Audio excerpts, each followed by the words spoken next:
वज़ीर-ए-आज़म शहबाज शरीफ मुल्क और कौम की एक एक पाई का तहफ़्फ़ुज़ करने के पुरअज़्म किए हुए हैं और आपको अपडेट कर रहे हैं। उन्होंने कहा कि इनलैंड रेवेन्यू के लिए जायज़ा इजलास में हुक्काम को हिदायत की कि गरीब पर कम से कम बोझ डाला जाए। मईशत जाम करने का नारा धरा का धरा रह गया है। पाकिस्तान मौशी इस्तेहकाम के बाद मौशी तरक्की की राह पर गामज़न हो चुका है।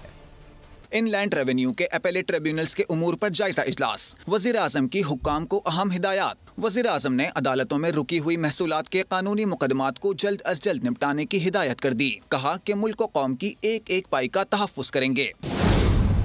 FBR महसूलात के मुकदमात जल्द निपटाने के लिए फौरी इक़दामात करे। ट्रिब्यूनल्स में बैनुल अक़वामी मयार की अफरादी क़ुव्वत को तैनात किया जाए। इस काम में किसी सूरत ताख़ीर बर्दाश्त नहीं की जाएगी। गरीब अवाम पर टैक्स का मजीद बोझ ना डालें। नादहिंदगान से टैक्स वसूल करें। वज़ीर आज़म ने तरसीलाते ज़र में इजाफे पर कौम को मुबारकबाद पेश की। कहा मईशत जाम करने का नारा धरा का धरा रह गया। पाकिस्तान माशी इस्तेहकाम के बाद माशी तरक्की की राह पर गामज़न हो चुका।